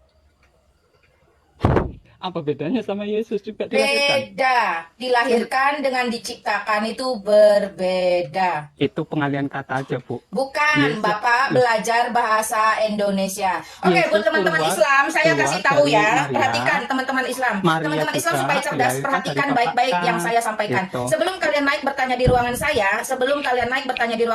paling tidak kalian itu sudah mengalokasikan dana uang kalian itu untuk membeli KBBI atau Kamus Besar Bahasa Indonesia. Perhatikan ya, karena tanpa Kamus Besar Bahasa Indonesia, kalian tidak mengerti definisi kata-kata dalam pertanyaan kalian. Kalian bertanya ciptaan, kalian harus tahu arti kata cipta. Cipta dengan lahir itu berbeda, ya, begitu teman-teman. Bu, lah tadi Ibu bilang katanya Yesus dilahirkan dalam Betul, sebagai dilahirkan. manusia. Lalu kan sampean tanya, Maria siapa yang menciptakan? Saya bilang Maria tidak diciptakan. Dilahirkan juga bukan, Bu, dari bapaknya Dilahirkan dengan diciptakan beda, diluruskan dulu pikirannya, Pak. sama loh, tadi katanya Loh, Yesus saya dalam- ulang. Sampean kalau tidak mengerti, suruh kiaimu atau ulamamu yang bertanya dengan saya. Kalau tidak, kamu rapikan dulu pertanyaannya. katanya Ibu, Ya, saya katanya- nggak mau saut-sautan. Saya nggak mau, saya ngomong, kamu ngomong. Nggak ada yang didengar nanti sama orang di bawah ini. Ya, Anda bertanya, saya jawab. Kalau pertanyaan Anda salah, saya luruskan supaya Anda cerdas. Jadi pertanyaan yang salah tidak membutuhkan jawaban. Itu penting. Oke, pertanyaannya Udah. yang benar, silahkan. Udah. Tadi kan Apa yang saya sudah? membandingkan Ya oke, sama-sama kalau sudah terima manusia. kasih sudah ada di Aduh, ruangan aduh. saya. Thank you. Ya, teman-teman, kalau bertanya harus ngerti definisinya. Tadi kan bertanya, siapa yang melahirkan Yesus? Saya jawab Maria, wanita kudus, wanita saleh, perawan kudus di zamannya. Lalu siapa yang menciptakan Maria? Saya jawab Maria tidak diciptakan, tapi dilahirkan. Jadi pertanyaannya sudah saya luruskan. Harusnya Anda maju. Pertanyaan apa lagi? Jangan stagnan. Saya itu bukan hanya menjawab, tapi membuat kalian itu cerdas. Karena dulu ketika saya di akidah lama, saya pun sangat bahlul, teman-teman. Bahlul sekali. Banyak definisi kata yang saya nggak ngerti, ya. Dan itu berbeda ternyata. Jadi kata-kata cipta itu dari tidak ada menjadi ada itu namanya cipta. Satu-satunya manusia yang diciptakan itu hanya Adam. Ya, Adam itu dari tidak ada menjadi ada itu namanya cipta. Tetapi seluruh yang sesudah Adam itu tidak diciptakan lagi teman-teman, tapi dilahirkan. Kenapa? Karena Allah, ya Allah yang benar nih, bukan Allah gedabrus, ciptaan nabi palsu. Perhatikan, Allah yang benar ketika dia berfirman di dalam kitab Kejadian mengatakan kepada Adam dan Hawa, manusia yang diciptakan dia dari yang tidak ada menjadi ada. Dia berkata, beranak pinaklah, penuhi bumi. Dari situ firman Allah itu bersifat kekal. Kata-kata Allah itu bersifat kekal. Jadi Allah gedabrus saja yang setiap hari menciptakan, setiap hari bikin cicak, setiap hari bikin kupu-kupu. Itu Allah gedabrus, itu Allah buatan nabi palsu. Allah yang benar ketika dia berkata kepada Adam dan Hawa, beranak cuculah penuhi bumi, secara automatically organ-organ reproduksi manusia akan bekerja dengan sendiri. Kenapa? Karena Allah ketika mengeluarkan firman itu memiliki kuasa yang bersifat kekal. Jadi Allah gedabrus setiap hari akan bolak-balik menciptakan. Tetapi Allah yang benar penciptaannya sekali kekal untuk selamanya. Penciptaan seluruh manusia dan seluruh muka bumi ini ada hari pertama, 2, 3, 4, 5, dan 6 selesai. Allah tidak menciptakan lagi. Allah tidak bodoh-bodoh. Ada tombol on off untuk matahari, ada tombol apa lagi itulah play on off ya untuk semua manusia. Tidak ada seperti itu. Itu Allah ciptaan nabi palsu. Ya, jadi kalau kamu tanya ciptaan itu apa? Cipta itu adalah sesuatu yang tidak ada menjadi ada. Lalu selesai setelah Adam dan Hawa itu manusia tidak diciptakan lagi tapi dilahirkan. Kenapa disebut dilahirkan? Karena sudah ada cikal bakalnya yaitu Adam dan Hawa. Makanya disebut keturunan Adam dan Hawa. Kamu tadi bertanya, ya sudah selesai sampai di situ. Oke, silahkan. Kalau sudah selesai sampai di situ, pertanyaan yang salah tidak membutuhkan jawaban. Lebih baik pertanyaannya diluruskan dulu, dibereskan dulu, dirapikan dulu. Saya melatih kalian itu untuk lebih cerdas, lebih pintar dalam bertanya. Jadi jangan asal gedabrus, asal tanya. Apalagi kalau pertanyaan itu sifatnya titipan, latah atau ikut ikut-ikutan. Jangan nggak bakal mempan di ruangan saya karena bisa terdeteksi dengan cepat sebab saya sendiri adalah mantan muslim ya teman-teman ya, perhatikan. Pertanyaan saja yang baik. Kalau tidak mengerti cara bertanya, tulis-tulis dulu lah, nanti tinggal baca ya. Oke, silakan. Anda sopan, ya saya segan. Anda setan, saya usir. Oke, selamat malam. Selamat malam. Saya mau Monggo. tanya nih, Silakan bro. kitab asli Bible itu bahasa apa ya? Kitab asli Bible. Bible itu apa yang kamu maksud? Alkitab. Lah, kalau kitab bahasa aslinya bahasa apa? Alkitab yang kamu maksud. Ya, kitab. Ya, Kitab- Ibrani, Yunani, Aramaik. Nah, terus Kitab Kristen lah, yang aslinya kitab ini bahasa sudah apa? saya jawab, didengar nggak? Ibrani ada, Yunani ada, Aramaik ada. Karena kitab kami tidak gedebuk jatuh dari langit yang ditulis oleh satu orang yang ngaku-ngaku, tidak. Nah, yang asli Ya. yang mana? Yunani atau Ibrani? Semuanya asli, bro. Kenapa? Anda harus tahu inilah. Perhatikan ya, kalau dijawab jangan ngomong sendiri supaya mendengarkan. Biar bercampur lah namanya, Ya, Ibrani. Ini kamu mau bertanya atau mau apa? Kalau sekiranya tidak bertanya dan tidak membutuhkan jawaban, di bawah saja. kalau Ibrani kan tahu kan? Anda bertanya, membutuhkan jawaban atau apa? Nah, oke lah kalau begitu. Sekarang saya tanya dulu. Nah, tadi Anda bertanya, saya jawab, Anda ngomong sendiri. Sekarang mau tanya lagi. Ya, Jadi bisa. Anda sebenarnya mau apa? Mau nanya tentang nama Tuhan di Yunani apa dia? Anda ini bertanya satu, dijawab ngomong sendiri. Belum selesai, tanya lagi. Tujuan bertanya mau apa? Itu dulu. Kalau tidak ada tujuan untuk bertanya, mending Anda tunggu di bawah saja. Ya bertanya ya mau tahu lah. Lah, kalau gitu dijawab, dengarkan, jangan ngomong sendiri. Ya? Oke. Alkitab itu tidak gedebuk jatuh dari langit, tidak ditulis oleh satu orang yang ngaku-ngaku dapat perintah dari Allah, tidak. Alkitab dari Kejadian sampai Wahyu itu ditulis oleh 40 orang lebih dari berbagai latar belakang, strata pendidikan, budaya, tradisi, dan rentang waktu yang berbeda. Ditulis tadi dalam 3 bahasa, saya bilang. Kemudian itu semua dikumpulkan, dikanonisasi, ya, dan penulisan-penulisan mereka itu dipimpin, diilhami oleh Roh Allah langsung. Sehingga apa yang ditulis oleh orang yang berbeda-beda ini tidak memiliki pertentangan satu dengan yang lain. Namun benang merahnya hanya satu, tentang dunia ini yang diciptakan semula diberikan kekuasaannya kepada si Adam, namun Adam tidak taat, membuat dunia dikutuk karena dosanya, dan Allah yang mengasihi dunia ini tetap ingin manusia dipulihkan sehingga dia memiliki rencana kudusnya untuk menyelamatkan sendiri, mengutus firman-Nya untuk nuzul ke dunia menjadi manusia, yaitu Yesus Kristus. Itu isi Alkitab kami dari Kejadian sampai Wahyu. Jadi tidak menjadi persoalan dengan bahasa. Bahkan hari ini Alkitab pun diterjemahkan dalam berbagai bahasa. Supaya apa? Supaya keselamatan itu bisa dipahami dan bisa diterima oleh seluruh umat manusia dari berbagai suku-suku bangsa. Nah, itu dia, bro. Silakan. Jadi kitab suci ini tidak diketahui lah nabinya. Siapa bilang kamu ini bertanya atau mau apa? Nabinya jelas. Taurat ditulis oleh Musa. Nabi itu. Apa yang tidak diketahui jelas? Kalau sekiranya kamu tidak bisa bertanya, lebih baik kamu tunggu di bawah, panggil ulamamu, kiaimu yang bertanya. Kamu tulis pertanyaan dengan baik. Oke? Nggak ada yang betul. Semua yang keluar dari orang yang tidak percaya kepada Yesus Kristus pasti penyesatan. Karena itu, Anda itu cuma punya hak bertanya. Ruangan saya ini bukan ruangan untuk mendengarkan penyesatan-penyesatan yang disampaikan oleh orang-orang di luar kekristenan. Orang yang tidak percaya kepada Yesus Kristus tidak memiliki pimpinan Roh Kudus. Maka itu apa yang disampaikannya pasti akan menyesatkan. Karena itu saya tidak izinkan kamu bernarasi selain kamu bertanya saja. Oke ya, kalau kamu bertanya saja, saya ladeni. Mau 100 pertanyaan pun oke. Nggak ngerti, ajak kiaimu, ulamamu untuk bertanya dengan saya. Kebetulan saya mantan Islam. Tapi kalau kamu mulai membangun narasi yang sifatnya sesat bagi dirimu sendiri dan bagi orang banyak, saya tidak izinkan 350 orang di ruangan saya mendengarkan penyesatan. Nggak perlu, ya. Lebih cerdaslah. Saya akan melatih kamu untuk lebih cerdas dan lebih disiplin dalam bertanya, supaya memiliki kesantunan, keadaban ketika bertamu dalam ruangan-ruangan Kristen. Ruangan-ruangan Kristen itu bukan ruangan-ruangan untuk gedabrus seperti itu. Ruangan-ruangan saya terutama itu adalah ruangan yang terhormat dan bermartabat, di mana Injil sebagai firman yang kudus hanya diberikan kepada orang yang mau menerima, bukan orang-orang yang mau menolak. Kalau kamu sudah menolak, ya sudah, kamu melipir saja, pindah ke ruangan lain. Ngapain kamu berpura-pura bertanya tetapi hanya memberi kesempatan untuk menceritakan sesuatu yang lebih sesat? Mohon maaf lahir batin, bukan di sini tempatnya. Ya, jadi inilah bentuk kasih saya supaya kemudaratan yang kamu lakukan itu tidak berlarut-larut. Jangan jadikan ruangan Lina Wijaya sebagai ladang dosa jariahmu. Saya itu sangat mengasihi kalian yang tidak paham, tidak mengerti, bahkan sengaja menghina atau menolak. Saya akan menghentikan semua perbuatan mudarat kalian secepat mungkin supaya kalian tidak banyak utangnya kepada Yesus Kristus sebagai Tuhan, Juru Selamat, dan Penguasa. Ya, teman-teman, itu bentuk kasih saya. Silakan kalau mau ada yang bertanya lagi. Jangan jangan gedabrus di ruangan saya. Mau gedabrus di ruangan orang lain saja, jangan di sini. Oke? Salah tempat kamu. Bertanya saja teman-teman, kalau bertanya itu jangan bernarasi, tanya saja. Kamu suka atau tidak suka Yesus Kristus, tetaplah Allah, tetaplah Tuhan, tetaplah Juru Selamat. Tidak bisa kamu tolak, tidak bisa kamu bantah.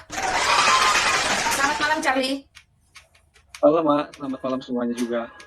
Ya shalom. Silakan bro, ada yang mau disampaikan? Iya kebetulan Mak, terima kasih nih kesempatannya. Jangan alergi dengan terjemahan. Kenapa? Karena amanat agung berbilang pergilah jadikanlah semua bangsa muridku. Makanya Alkitab ini akan menembus batas budaya, batas bahasa, batas negara, batas jadi kalau kami tetapi Pak ya yang tadi bertanya, tetapi kalau Bapak misalnya atau saya berminat belajar bahasa Ibrani itu ada artinya. Betul, tinggal di-download aja, apa susahnya. Betul. Nah, artinya kalau Alkitab harus misalnya disuguhkan dalam bahasa Ibrani itu tebalnya segimana nanti coba ya? Dia nggak ngerti bahasa Ibrani itu seperti apa. Ya, saya pribadi punya Alkitab bahasa Arab. Tapi apakah saya perlu memberitakan Injil dengan bahasa Arab? Enggak perlu, karena orang sekitar saya orang Indonesia. Mereka hanya mengerti dengan bahasa Indonesia. Betul. Nih, salah satu keaslian kitab kami nih Pak ya. Tahun 1946 di situ ditemukan gulungan kitab Laut Mati. Pengen tahu isinya? Itu isinya sama persis dengan apa yang ada di kitab Yesaya yang kami pegang, kitab orang Yahudi mereka juga pegang, dan isinya sama dengan kitab gulungan Laut Mati yang ditemukan 1946. Isinya apa? Itu naskah-naskah yang ada di dalam periode Second Temple Judaisme atau Judaisme di zaman kedua. Nah, apanya? Ya kan, jadi itulah kenapa teman-teman kalau kurang literasi, jadi gini, bertanya jangan dengan emosional. Sebab si emosional ini hanya memuaskan daging saja, tetapi miskin secara akademik. Nah makanya coba banyak baca, banyak jujur, harus banyak jujur, karena teman-teman kita ini biasanya udah tahu pun mereka nggak jujur Mak. Begitu aja, makasih Mak. Iya, thank you bro. Ya, jadi yang asli itu tidak pernah berubah teman-teman, dan itu sudah sangat tua, jadi tidak akan dioper sana oper sini. Bahasa aslinya tidak dirubah-rubah, bahasa terjemahannya itu banyak, karena Allah tidak membatasi manusia dengan satu bahasa. Perhatikan betapa kasihannya nasib orang-orang yang tidak mengerti apa-apa, yang lidahnya tidak biasa dengan bahasa asing. Kamu paksa menyembah Tuhan dengan bahasa itu. Nah, itu Allah buatan nabi palsu yang hanya bisa dengan satu bahasa. Allah yang benar-benar Allah tidak pusing dengan bahasa, tidak pusing dengan arah kiblat mata angin, tidak pusing dengan jam-jam ibadah, tidak pusing dengan ritual-ritual cuci kaki, cuci tangan, cebok dulu, tidak pusing dia. Seperti itu teman-teman. Pusing aja. Ikut dikau saja Tuhan, jalan damai bagiku. Aku selamat dan sentosa hanya oleh darah-Mu. Aku ingin ikut dikau dan mengabdi padamu. Dalam dikau juru selamat, ku bahagia penuh. Amin. Silakan teman-teman kalau mau bertanya, request saja. Tadi udah diceritakan tentang nabi-nabi palsu. Tadi udah disampaikan bagaimana tidak ada nubuatan tentang nabi lain selain Yesus Kristus. Jangan kekeh bertanya saja ya. Kamu bertanya, kami menjawab. Anda sopan, kami segan. Anda setan, kami usir. Demikian teman-teman. Ya, selamat malam. Muhammad, selamat malam. Malam.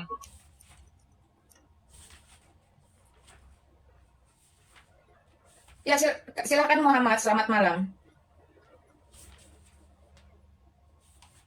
Halo, kamu mau apa naik ke atas?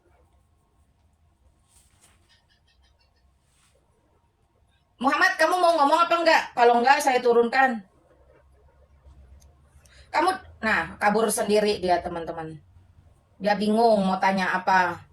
Karena tadi saya sudah jelaskan tentang nabi palsu.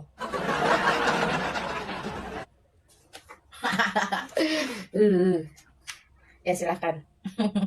Nah, teman-teman di bawah ini, setan pasti kabur, ya. Jadi, kitab suci, kitab suci, kitab suci. Yang suci itu kitabnya atau perkataan di dalamnya. Orang Kristen itu ya, kitab itu dibuat oleh pabrik, teman-teman. Kitab itu kertasnya dibuat oleh pabrik, nggak ada suci-sucinya sama sekali. Makanya kemarin sama si almarhum Agustan dikentutin juga nggak ada masalah. Orang Kristen nggak akan demo berjilid-jilid, nggak akan. Mau dibakar, mau dirobek, mau dijadikan bungkus cabai, orang Kristen nggak ngaruh. Tetapi orang Kristen sejati tidak melakukan itu. Orang-orang di luar Kristen karena kebencian, kemarahan, kedengkian yang melakukan itu nggak ngaruh sama sekali. Tidak membuat orang Kristen itu bergeming lalu keselamatannya hilang. Tidak, justru akan didoakan beramai-ramai sehingga ada belas kasihan dan pengampunan Tuhan turun atas kamu. Jadi yang suci apanya? Yang suci bukan kitabnya, yang suci adalah perkataan Allah, firman Allah yang termaktub dalam Kejadian sampai Wahyu. Di luar Kejadian sampai Wahyu itu bukan kitab Allah yang maha suci, tetapi itu adalah buatan-buatan manusia karena berdasarkan dongeng, legenda, mitos, bahkan imajinasi, halusinasi, fantasi manusia-manusia yang berdosa. Firman Allah yang kudus itu tidak pernah berubah dulu, sekarang, sampai selamanya. Contoh, ketika Allah itu menciptakan satu Hawa untuk satu Adam, maka sampai selama-lamanya Allah tidak akan merubah prinsip dan ketetapannya. Lalu bagaimana mungkin hari ini ketika ada manusia dengan pongah berkata, saya bisa bersikap adil seperti Allah, sehingga boleh satu suami dengan 4 istri, 9 istri, 10 istri, dan sebagainya. Itu adalah perbuatan-perbuatan nabi palsu, iblis-iblis yang menyerupai Allah, membuat ketetapan-ketetapan seolah-olah mirip dengan Allah. Tetapi perhatikan, Allah yang penuh kasih, Allah yang penuh keadilan, tidak akan merubah ketetapan, tidak akan merubah prinsipnya. Sejak semula dunia diciptakan, sejak semula Adam dan Hawa diciptakan. Wah, perhatikan teman-teman ya. Jadi dari situ kita harus belajar dengan teguh, memilih dengan benar. Mana sih Allah itu sesungguhnya? Seperti apa sih keadilannya? Sebagaimana sih pengajaran kasihnya? Jadi bukan Allah-Allah kedabrus yang serba begini, serba begitu, mengatur manusia semakin blunder, tidak mengerti apa-apa, hidup di bawah kutukan, di bawah ancaman, di bawah ketakutan. Menyembah Allah bukan karena ketakutan, menyembah Allah bukan karena kengerian, menyembah Allah bukan karena hukuman. Di dalam kekristenan menyembah Allah karena kasih. Sekali lagi, karena kasih. Karena Allah terlebih dahulu mengasihi sehingga kita pun bisa menyembah Dia di dalam roh dan kebenaran penuh kasih. Bukan karena ketakutan, bukan karena ancaman, bukan karena kengerian. Kalau nggak begini, kamu nanti begitu. Kalau nggak di sini, nanti kamu di situ. Nggak seperti itu, Besti. Itu mah bukan Allah sejati. Itu mah Allah-Allahan, Allah abal-abal. Allah kok kerjanya nakut-nakutin manusia. Jadi Dia ciptain manusia buat apa dong? Buat mainan Dia, buat bahan bullying Dia, buat bahan takut-takutin Dia. Ayo setan, cobain mereka, ganggu mereka supaya mereka itu berdosa. Lalu mereka nanti ngemis-ngemis kepada aku. Itu Allah macam apa? Coba tanya.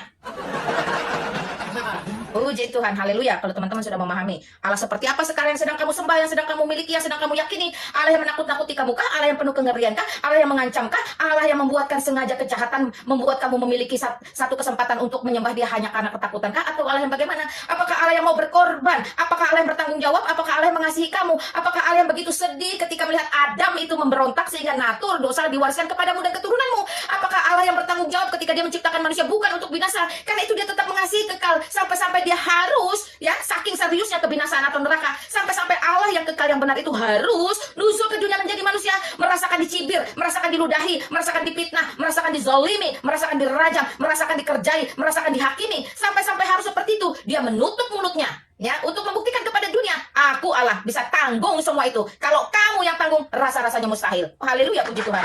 Nah, itu Allah yang benar, teman-teman. Dia bisa membuktikan tanggung jawabnya kepada isi dunia, terutama kepada manusia yang diciptakan bukan untuk dibinasakan. Amin. Silakan teman-teman kalau mau bertanya. Tanya saja tentang Allah kami, Allah yang benar, Allah yang hidup, Allah Abraham, Ishak dan Yakub. Allah yang tidak pernah berubah dulu sampai sekarang, sampai selama-lamanya. Allah yang tidak menciptakan dunia untuk menjadi binasa. Allah yang mengasihi manusia dengan caranya yang luar biasa. Wow, puji Tuhan, haleluya. Silakan teman-teman. Jadi jangan yang aneh-aneh, jangan tanya Allah-Allah palsu di sini, nggak laku. Jangan tanya dan jangan cerita.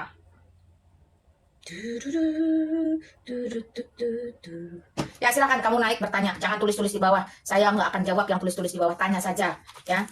Kalau Anda sopan bertanya tuh ada Charlie, biar Charlie yang jawab. Saya nggak jawab, nggak apa-apa. Saya kasih kalian puji-pujian saja. Walaupun suara saya tidak sebagus Krisdayanti, tapi hati saya memuji Allah.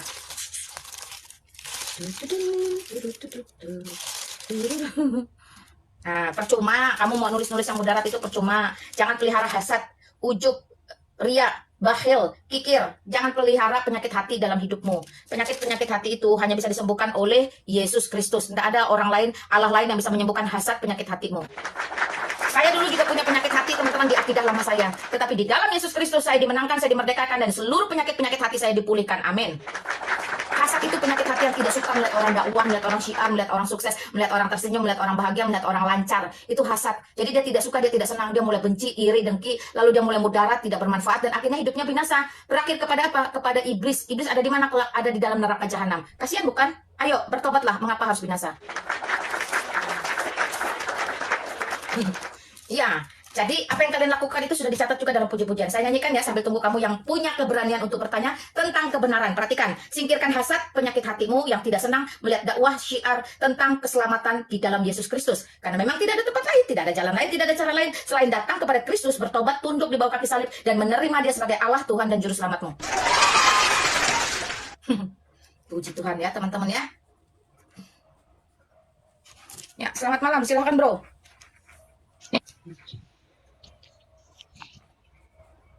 Ya, silakan, selamat malam, Memo Chai. Selamat malam, Bu. Ya, monggo silakan.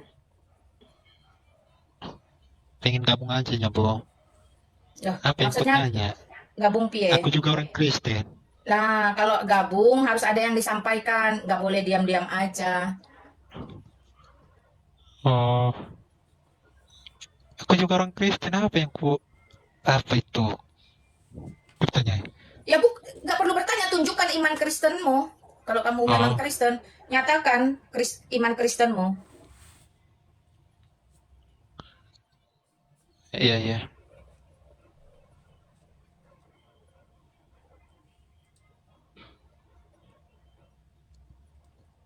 Ya, monggo silakan, bro. Bentar ya, Bu.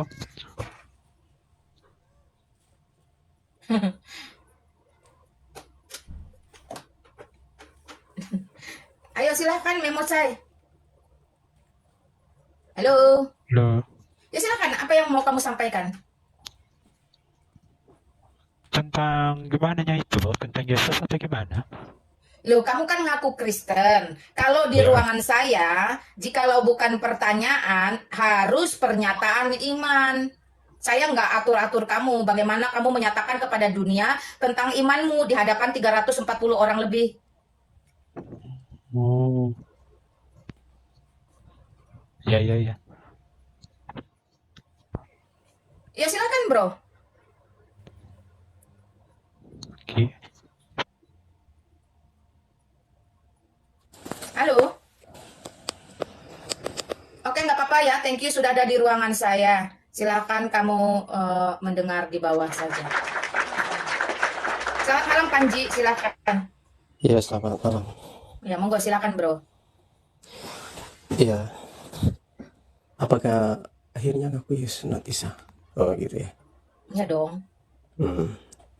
Ya toh, kan sudah diumumkan resmi juga. Iya, tapi Ya kalau udah dari pemerintah aja sudah oke, akhirnya ngaku nomor tapi. ya sebenarnya gini ya. Nggak ada yang benar lagi. Yang benar memang Yesus Kristus, bukan Isa alaihissalam. Yesus Kristus adalah Allah. Isa alaihissalam cuman manusia tok, sebatas nabi. Clear sampai di situ. Silakan. Yesus Kristus itu Tuhan, bukan Tuhan dan Allah dia. Hakikatnya Bukan adalah Allah. dia adalah Allah. Silakan Iya. Anda bertanya saja. Apakah ada pertanyaan?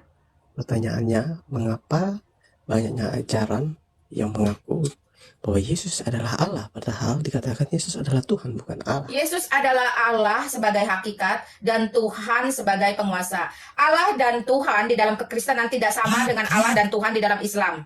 Silakan Anda bertanya. Iya, mengapa dikatakan dalam 1 Korintus 8 ayat 6 itu disangkal oleh para Anda manusia? baca, jangan Anda bernarasi. Iya, saya baca ya. Ya, Namun jangan hanya bagi bernarasi. kita hanya ada satu Allah, yaitu daripadanya segala sesuatu, dan untuk Dia kita hidup, dan hanya satu Tuhan saja, yaitu Yesus Kristus. dan oleh karena dia kita dihidupkan. Oke, pertanyaanmu. Oke, pertanyaanmu apa dari ayat itu? Pertanyaannya tadi, mengapa disebut seperti itu? Oke, silahkan Charlie. Apakah Yesus Kristus itu Allah? Nah, saya bikin aja pertanyaanmu biar lebih bagus. Betul begitu? Iya. Nah, jadi kalau jadi orang Islam yang cerdas bertanya ya, tajamkan presisi yang mau dibidik apa. Apakah Yesus Kristus itu Allah? Sedangkan tertulis di situ yang saya baca cuma Tuhan. Nah, gitu dong. Saya Cerdas Kristen dikit. sejati. Silahkan Charlie. Saya Kristen sejati. Ya, mau kamu Kristen sejati atau enggak, pertanyaanmu harus pinter, harus jelas. Yang mau kamu bidik itu apa? Jadi jangan blunder. Oke, silakan. Iya, siapa yang menyuruh manusia mengatakan Yesus adalah Allah? Saya Aduh, kamu ini Kristen abal-abal. Kamu bertanya aja, jangan membangun narasi. Saya nggak suka penipu di ruangan saya. Ya, janganlah ngaku Kristen tapi nipu. Terus pertanyaannya berbanding terbalik dengan orang Kristen yang paling sederhana. Orang Kristen yang di kampung pun paling sederhana, tidak sekolah teologi ya. Dia tahu Yesus Kristus itu adalah Tuhan, adalah Allahnya. Jadi bagaimana mungkin kamu masih bingung menanyakan itu? Tolong teman-teman, tidak perlu harus jadi penipu hanya untuk masuk ke ruangan Lina Wijaya untuk bertanya. Tidak perlu seperti itu ya. Kasihan kamu. Yesus Kristus itu hakikatnya adalah Allah. Dia jangan-jangan nggak ngerti ya, karena dia bukan Kristen sih, dasar juga. Aduh, selamat malam Theo. Ya, selamat malam Bu Lina. Ya, silakan bro. Ini Bu, aku mau tanya, ini perkara ini Ibu tadi panjang cerita tentang dosa Bu. Bang Theo Bukan, ini Islam, Kristen, Hindu, Buddha, ateis, agnostik atau apa? Katolik Bu, Katolik Bu. Loh, Katolik tanya tentang dosa. Iyalah Bu, ini kan ya akhirnya tidak sedalam iman Ibu lah, iman kami. Ini kan kami ini awam biasa. Boleh kan Bu? Ya asal Anda benar-benar Katolik. Dalam Katolik itu ada berapa sakramen ya? Ada 7 Bu. Coba apa sih jenis pertanyaanmu? Katolik masih tanya tentang dosa. Iya Bu, karena bagaimanapun ini kami mau masih kurang ini Bu, ini tentang dosa. Ini Allah menciptakan kita dulu, bukan manusia ini diciptakan oleh Allah. Namun kenapa sih harus bisa jatuh dalam dosa berulang-ulang Bu? Jadi ini bagaimana posisi kita ini atau kami ini selanjutnya yang sadar bahwa kami telah banyak berbuat dosa. Jadi apakah memang ini ada pengampunan ke kami di kemudian? Sampai ini Katolik cap apa? Coba Theo tanyanya yang benar. Coba jangan bikin malu orang Katolik atau jangan ngaku-ngaku Katolik. Tanya yang benar gimana tanyanya? Ya, ini tentang dosa Bu, bagaimana ini pengampunan selanjutnya Bu, karena ya kita sebagai awam ini Bu kadang-kadang ya merasa bagaimana banyaklah dosa-dosa terlanjur pertanyaan maksudnya bagaimana pengampunan dosa selanjutnya itu maksudnya gimana? Coba yang enggak jelas. Ini kan sering mengaku dosa Bu, tapi besok-besok berbuat dosa lagi. Ini memang apakah ada pengampunan bagi Tuhan untuk selanjutnya nanti di dunia akhirat? Waduh, ini orang Katolik nih, romonya siapa ini yang ngajarin? Oke, pertanyaanmu dibangun yang tegas. Apakah saya bantu kamu bangun pertanyaan yang jelas biar teman-teman di bawah ini bisa mengerti apa yang kamu maksud. Theo, diam dulu. Ya Bu. Apakah orang Katolik yang sudah jatuh ke dalam dosa berulang-ulang masih bisa selamat? Itu pertanyaannya. Pas Bu. Pas, nah, oke, silakan Bang Charlie. Mungkin Bang atau Pak Theo ini udah lama atau belum, saya belum tahu ya, tetapi begini saya akan memulainya. Dosa itu dalam kekristenan. Oh, oke. Terima kasih ya. Dosa dalam kekristenan didefinisikan sebagai pelanggaran terhadap hukum dan kehendak Allah ya, itu berarti udah dosa tuh. Nah, lalu ada dosa asal yang berasal dari Adam dan Hawa, lalu nanti kepada dosa pribadi ya. Kristen juga mengakui bahwa dosa pribadi adalah yang dilakukan oleh individu dalam kehidupan sehari-hari. Nah, ini adalah tindakan-tindakan yang melanggar ajaran Allah dan menghasilkan pemisahan antara manusia dan Allah. Nah, akibat dosa kita tahu ya, upah dosa adalah maut di dalam Roma 6 ayat 23, dan konsekuensi dosa adalah kita akan mengalami kematian rohani. Nggak dosa kecil, nggak dosa besar. Tetapi kabar baiknya, ketidakberdayaan kita di dalam kubangan dosa itu kita ini ditebus. Tetapi ingat, kita akan dipisahkan dari dosa. Makanya penting sekali bahwa Allah atau Tuhan tidak mengampuni dosa. Ya, karena kalau dosa diampuni maka nanti iblis bisa masuk surga, Pak. Oke. Nah, kembali kepada pertanyaannya tadi. Bagaimana dengan dosa-dosa yang kita lakukan setiap hari? Ingat dan setahu saya, karena saya dari SD sampai SMA di sekolah Katolik, nah itu ada dosa besar yang mengakibatkan dan menyebabkan kita tidak layak untuk ikut misa ya. Nanti nggak boleh lagi kita ikut menerima hosti. Ya kan? Nah, untuk itulah nanti di dalam gereja Katolik, meskipun saya tidak tahu banyak, tetapi saya di dalamnya waktu dulu ada namanya sesi pengakuan dosa. Nah, artinya bagaimana hati dan nurani kita telah tertuduh oleh dosa yang kita lakukan, misalkan maaf ya Pak ya, dosa besar nih, ya kan, dosa besar. Ya. Maka itu mungkin akan mengganggu hidup dan perasaan juga pikiran Bapak atau siapapun begitu. Nah, itu ada Pak, tetap ada pengampunan Pak dari Yesus karena dia itu adalah kasih, ya kan? Nah, itu ide dan cerita berita baiknya gitu. Tetapi di dalam pemaknaan hidup kita di dalam keselamatan itu hendaknya kita menjadi serupa dan segambar dengan Yesus. Artinya Yesus tahu kita masih mengalami kehidupan di dunia ini dengan segala pergumulan, permasalahan yang mengakibatkan kita berbuat dosa. Dia tahu, tetapi yang paling penting kita sebagai pengikut dan yang percaya kepada Yesus, yang di dalamnya ada jalan keselamatan, itu dulu yang paling penting. Yang kedua, jangankan kita Pak, orang-orang Romawi, tentara Romawi yang sudah mengeksekusi Yesus, Yesus bilang apa? Bapa, ampunilah mereka karena mereka tidak tahu apa yang mereka lakukan. Dan penjahat di sebelah Yesus itu bilang apa? Apabila engkau ada nanti Yesus bilang untuk si penjahat ini, hari ini juga engkau akan ada bersamaku di Firdaus. Jadi anugerah keselamatan itu pertama dapat dulu, yang kedua kita mendapat pengampunan dosa. Nah, kurang lebih segitu dulu Pak.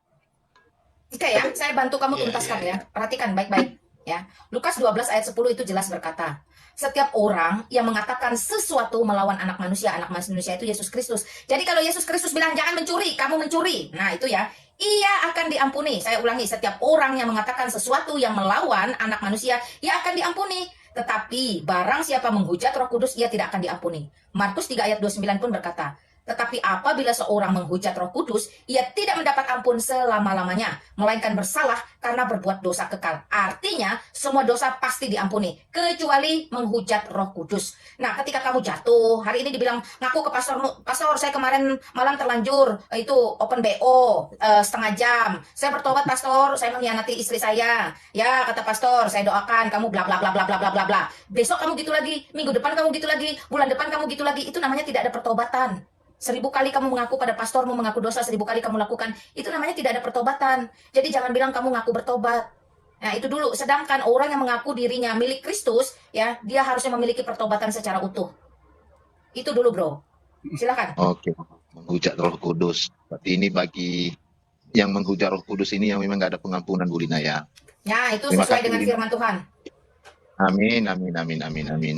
Makanya Makasih, kalau Bu. kita memang jatuh itu bukan sesuatu yang aneh. Karena kita masih hidup di tengah dunia yang penuh dosa. Kita sendiri masih ada di dalam tubuh yang memiliki natur dosa atau kedagingan. Tetapi itu tidak menjadi satu alasan untuk berenang, berkubang, berkutet, berdiam diri di dalam dosa tersebut. Kalau kamu doyannya nonton film yang syur, jikalau kamu diganti jam nonton film syur itu dengan diganti baca Alkitab, pasti kebiasaan itu hilang. Jadi harus ada kemauan dari dalam diri dong. Nggak bisa bergantung pada pastor, pada pendeta. Yang penting pastor saya sudah doakan saya. Yang penting pendeta saya sudah doakan saya. Yang penting Alkitab berkata asal jangan menghujat Roh Kudus. Ya nggak bisa gitu juga. Itu namanya kamu Kristen abal-abal atau Katolik abal-abal. Silakan. Ada lagi? Cukup dulu, Bu Lin. Terima kasih banyak Bu pencerahannya. Ya. Terima kasih banyak. Ya Semangat. sama-sama. Amin, amin. Jadilah pengikut Kristus sejati, bro. Amin. Ya, Tuhan berkati kamu ya. Amin, Bu Lin. Makasih. Ya, salve.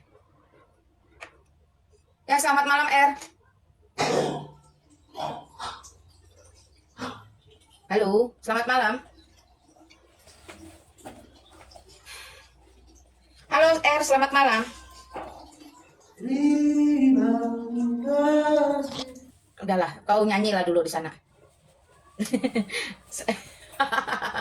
Selamat malam, Katup. Oke, Katup. Terserahlah, Katup. Katup Selamat Pio. malam, Katup. Selamat malam, Mbak Ya, Lina. silakan, bro. Saya mau bertanya ini. Hmm. Singkat saja pertanyaan saya. Sejak kapan, mulai umur berapa Yesus diangkat menjadi Tuhan? Nggak Terima ada kasih. orang angkat dia jadi Tuhan. Oh, jadi maksudnya sejak kapan Yesus jadi Tuhan? Seperti itu mungkin pertanyaan saya. Nggak sejak kapan-kapan dia jadi Tuhan. Karena ketuhanan Yesus Kristus itu tidak ditentukan masa dan waktu, tidak. Ketuhanan Yesus Kristus, keilahian Yesus Kristus itu melekat pada dirinya sejak semula sampai selama-lamanya. Jadi tidak ada tenggang masa waktu, sejak kapan, terus expire-nya kapan. Tidak ada seperti itu, bro. Silakan. Oke, terima kasih. Nah, itu saja mungkin pertanyaan saya. Oke. Terima kasih. Ya, thank you. Tuhan berkati kamu. Terima kasih sudah ada di ruangan saya. Ya, teman-teman ya. Jadi pertanyaan-pertanyaan yang sejak kapan Yesus menjadi Tuhan? Atau yang mana Tuhanmu? Atau berapa Tuhanmu? Itu pertanyaan-pertanyaan yang salah, yang tidak membutuhkan jawaban. Karena di dalam kekristenan Allahnya tidak pernah berapa. Allahnya tidak pernah yang mana. Dan Tuhannya tidak memiliki tenggang masa waktu. Perhatikan.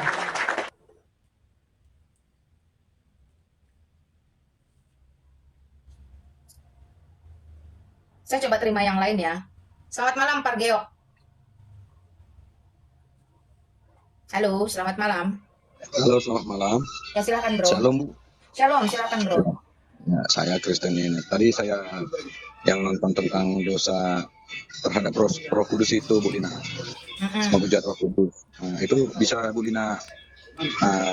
Kebetulan saya kurang paham betul itu. Mohon pencerahannya lah, Bu. Yang dosa yang terhadap Roh Kudus ini gimana? Ini Anda di mana? Belakangnya ribut sekali. Oh iya, Halo? dari ya. Nggak gini, bro. Ya. Kalau Anda bertanya, tapi pertanyaan jawabannya pun Anda tidak menyimak dan mendengar, rasanya nggak perlu lah ya. Nanti kita cari dulu tempat kamu yang sepi. Gampang, Mbak itu. Ya, silakan, selamat malam. Selamat malam, Bu Lina. Ya, silakan, bro. Nah, ini maaf, ada yang mau saya sampaikan. Begini, karena selama ini saya merasa miris melihat kejadian-kejadian yang mendiskriminasi umat Kristen. Karena saya juga orang Kristen. Seperti kejadian-kejadian di Bandar Lampung, di Purwakarta, bupatinya sendiri yang menutup secara paksa gereja GKPS, dan yang lain-lain. Bagaimana sebenarnya sikap kita untuk menyikapi hal ini? Memang kita sebagai orang Kristen diajarkan dengan kasih. Tidak ada hak kita untuk membalas yang tidak benar. Tetapi sebagai manusia biasa, kita juga merasa bondok, merasa kesal. Jadi yang mau saya minta penjelasan dari Ibu Lina, bagaimana kita untuk menyikapinya. Demikian, Ibu. Terima kasih. Ya, thank you, bro. Saya nggak tahu namanya siapa sih ini. Aditya. Oke, Raditya. Bro, kita prinsipnya kembali ke Alkitab saja ya. Nggak perlu kita pusing-pusing. Apa yang Alkitab sampaikan, itulah yang kita kerjakan. Pertama, prinsip Alkitab jelas mengatakan bahwa pemerintahan berasal dari Allah. Jadi pemerintahan itu kita harus tunduk. Apapun yang diputuskan oleh pemerintah, biarlah pemerintah mengambil alih jikalau itu terkait dengan hukum-hukum yang berlaku di negara ini. Itu yang pertama. Dan yang kedua, kita memang dituntut untuk selalu berdoa. Berdoa bukan hanya untuk meminta saja, bukan hanya untuk yang baik saja, tapi juga berdoa untuk setiap mereka yang zolim kepada kita.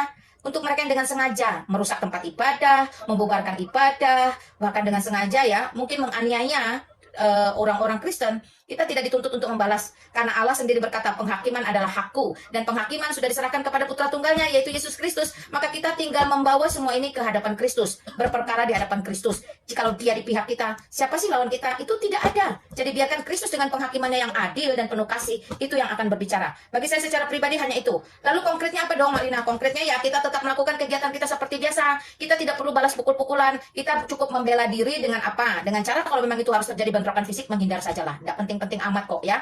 Ya kecuali kalau memang itu sudah merupakan satu anarki yang tersudut sampai harus kita memang mengambil tindakan, ya ambil saja tindakan. Itu namanya pembelaan diri. Tetapi kalau kita masih bisa tolerir, ya sudahlah. Ibarat kata yang waras ngalah. Yang waras ngalah. Seperti itu aja. Kalau saya sesederhana itu teman-teman. Yang waras ngalah. Contoh, saya kasih lihat contoh berapa jam saya live. Itu yang namanya hujatan, hinaan, cacian, makian, bullying, ancaman. Di dalam bentuk tulisan itu tidak terhitung teman-teman. Tapi apakah saya merespon? Tentu tidak. Yang waras ngalah. Nah itu dia. Silakan. Mungkin Charlie mau tambahin bro. Seperti yang Mbak Lina tadi bilang ya, kita mengambil bagian dalam aspek rohani, doakan mereka, lalu tetap percaya kepada pernyataan dan pertolongan Tuhan, dan melakukan bagian kita sebagai warga negara yang baik, jangan balas, jangan bikin rusuh juga, dan biarkan nanti Tuhan yang berperkara melawan mereka, karena lawan kita bukan darah dan daging, tetapi penguasa-penguasa loh, penguasa-penguasa di udara yang nggak kelihatan dan kuasanya itu nyata terhadap dunia rohani yang bisa berimplikasi kepada dunia jasmani ini. Mungkin gitu, makasih. Ya, thank you. Silakan Bang Raditya. Jadi jelas ya, kita harus bedakan mana anak terang, mana anak gelap. Oke, baik. Terima kasih Ibu Lina dan juga Bang Charlie. Biarlah ini menjadi berkat rohani bagi saya dan juga keluarga. Amin. Amin. Ya, memang nggak nyaman bro, saya juga paham. Orang lagi bagus-bagus berdoa, orang lagi bagus-bagus bernyanyi, tiba-tiba dibubarkan, pasti ada perasaan kaget, ada perasaan tidak terima, itu saya juga paham. Andai saya ada di sana pun, saya juga bisa mengerti itu. Ya, tetapi sekali lagi justru itulah salib yang kita pikul. Semakin mereka zolim, semakin mereka menjadi ladang kasih dan pengampunan kita. Dan semakin kita ini tidak membalas, mereka akan semakin meradang, semakin meriang. Kenapa? Karena utang mereka akan ditumpukan kepada mereka. Dan kita tetap akan mengalami pemeliharaan, mengalami kelegaan, penghiburan, dan sukacita dari Kristus itu sendiri. Dia berkata, apa yang menjadi milikku, itu tetap akan menjadi milikku. Sekalipun kamu jatuh tergeletak, kamu tidak sampai tergeletak, karena dia akan menopang kita. Jadi kalau bagi teman-teman yang dalam kondisi seperti itu, saya juga agak hati saya itu agak teriris gitu ya. Kenapa sih Tuhan gitu? Kan mau berdoa loh, kan mau ketemu kamu loh, kan mau beribadah loh. Tetapi seperti Paulus sendiri berkata ketika dia minta duri dalam tubuhnya dicabut, Kristus berkata, cukuplah anugerahku bagi kamu. Karena itu saya yakin dan percaya anugerah Kristus, sumber segala berkat, sumber segala kehidupan, sumber segala damai, sumber segala sukacita itu pasti sangat cukup bagi semua saudara-saudara saya seiman yang terzolimi, teraniaya ketika harus beribadah. Mau gedungnya yang diporak-porandakan, mau uangnya yang dihamburkan, dicuri, maupun ibadahnya yang dikacau balaukan, ataupun ada fisik yang didera. Saya percaya Kristus akan membayar. Saya percaya Kristus tidak akan berutang untuk semua pikul, untuk semua salib yang sudah kalian pikul. Demikian bro, amin. Amin.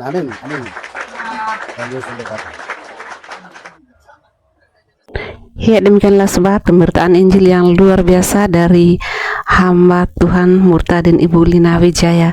Terima kasih sudah memberitakan Injil yang luar biasa kepada dunia. Biarlah semakin banyak yang mengenal cinta kasih Tuhan Yesus. Silakan di-share Bapak Ibu jika dirasa video ini berkenan, biar semakin banyak orang yang diberkati. Dan sampai jumpa pada video kami berikutnya. Shalom, Tuhan Yesus memberkati kita semua.